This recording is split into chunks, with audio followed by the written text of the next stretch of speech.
Howdy guys, Nintendo Capri Sun here, and welcome back to Mario Maker. We are going to do some event courses today for a change. Oh man.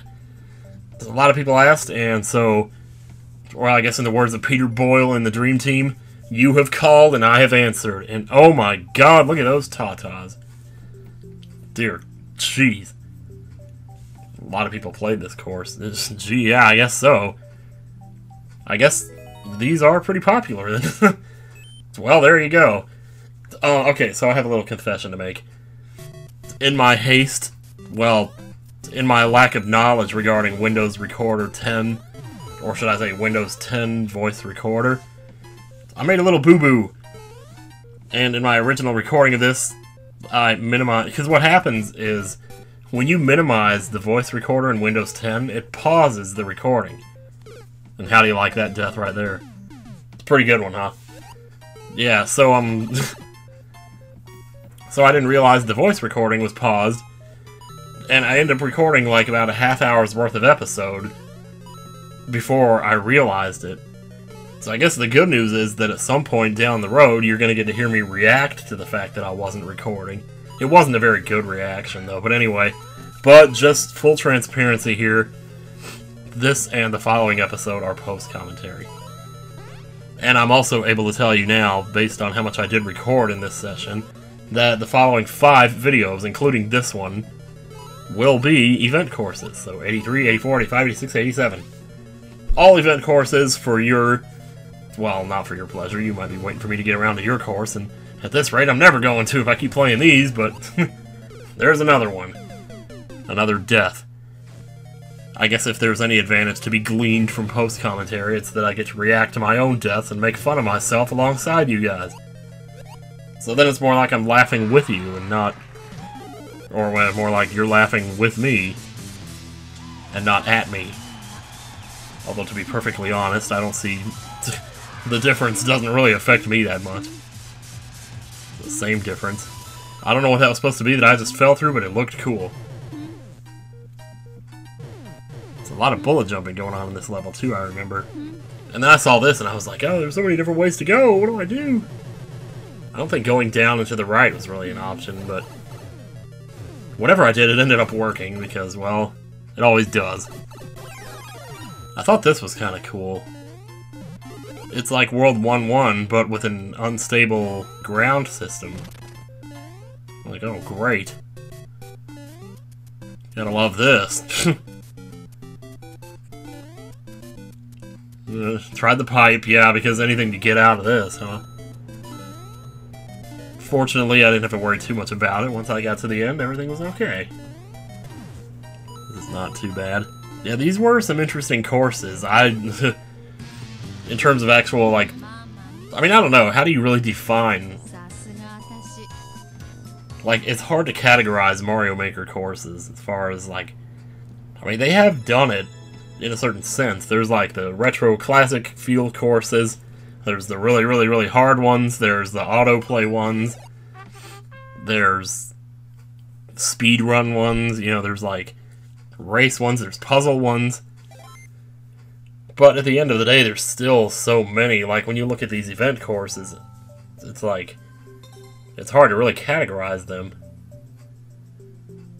And a lot of these are, I don't have no idea where they come from, like what these characters even are. So, I guess that just makes me a dummy. I don't know. I don't really know who Barbara is. Unless you're talking about Barbara Walters. Hell, actually, I don't even know who she is, really. She does a talk show or something. No, man. Barbara Walters for president, huh? If you're gonna get a woman president. I don't know, man. I ain't talking about that right now. Today is actually Super Tuesday, which I never even knew that existed until this year. So, whatever. You think they could come up with something more original to call it?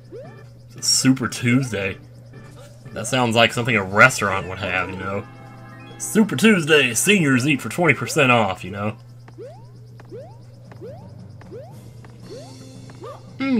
Nice little jump in there. I had some pretty good jumps here and there. See, the thing is, like, there was actually a commentary. Oh, watch this. I don't know why I thought that I could do that, but like, there was an original commentary that went to this. And I don't have that now. So occasionally there's going to be times where I, like, stop for no reason in the game, probably because I was talking about something. But we'll never know now what that was I was talking about. Here we go again. I was just like, screw it, I'm going for the end, and I almost made it, too. I probably could have made that. I guess the good news is I don't have to, like, worry about cuts. Normally, like, you know, a cut should indicate that, like, there would be no continuity in the commentary between cuts. But now I can just talk right over the cuts. Because it's like, well, this is post-comment. Oh god, I forgot about that part. It's amazing. It's amazing when a part of a Mario Maker course can induce anxiety, even when you're not the one playing it. Which is why Mario Maker YouTube videos can be so indubitably interesting. I have no idea what to say, man. I should turn up the game sound, because I can't hear it. Like, I can't hear any of the, like, new victory themes that they put out. Because, I mean, I've already heard them, because I heard them when I played originally, and I have no idea who that is. But, we're moving on to the next one here. Isn't this the same one I just played? Oh, I think it's, like, 2 different costumes. I don't really remember, to be fair. To be fair. These courses are just crawling with Japanese symbols. Oh, and then randomly in English it says dash there, you know. Dash Rendar, boy, I tell you. Get ourselves a star stage. So this would be like what you would categorize as a speed stage. And those are pretty easy to recognize. Like when you see one, you know that's what it is. But there's still so many variables when it comes to design that you can't... A lot of times you just can't pin a course down to one specific thing. It might have parts that are speedy, or parts that are puzzly, or parts that are just automatic and play a song for a little section of the course. But you can't always pin a course down to just one type. Boop. And that one right there, for instance. And yet, really, I mean, who's trying to do that, though? I don't know. I don't know what... I feel like I'm trying to make an argument for something here, and I don't even know what fact I'm arguing, or what point I'm even trying to argue. I guess I'm not trying to argue, I'm just kind of sorting facts out in my head to get things straight. Like you really want to hear me do that, you know? Good lord, man. So this was kind of a cool course. It's a, well, actually, it's kind of like 3 courses in one. It's a Pokemon course. So you come in here, you got the 3 starters here. You got to pick which one you want. And I didn't remember because I'd never really played the first one. I've seen it a few times. But I took a guess that this was going to be Bulbasaur or possibly Venusaur. I don't know. And even seeing the sprite, I wasn't sure if I was right until I saw this. And I was like, oh, okay, there we go. But I guess it made sense for grass to be the 3rd choice of 3 because fire and water would be more popular. And those would be the first 2. And I'm about to die here again. I don't remember how I did it. I remember as I was going through this course, I was thinking, wait a minute. Why are you trying to kill Bulbasaur with grass? That makes no sense. With plants? I mean, really? But then I came to realize after I played the other 2 courses that, well... the course obstacles are based on the Pokemon's type, so... it would make sense for Bulbasaur to have a grassy, planty, Metroid Other ME level, you know? So I was trying to get this question block here, good lord. Man, oh man. Just good times all around, man. Well, thank God for invisible... oh no, you know it. I got a little worried there. As people often tend to do when they see invisible blocks. You don't have to be, you know, you don't have to have played Kaizo to feel anxiety about invisible blocks. I'll tell you that. And this was like, I guess this is like the animation of the Pokeball spinning around as you throw it to catch the Pokemon. And then you're done. So, and this is one of those courses, actually, you have to play it 3 times to unlock each one of the 3 costumes. So I thought that was kind of interesting that they designed it that way, instead of making 3... So instead of making, like, 3 separate courses, they actually made it so you had to do the same one over again. But each Pokemon has his own individual, like, little section that he goes through. As you see, we're gonna do Squirtle now.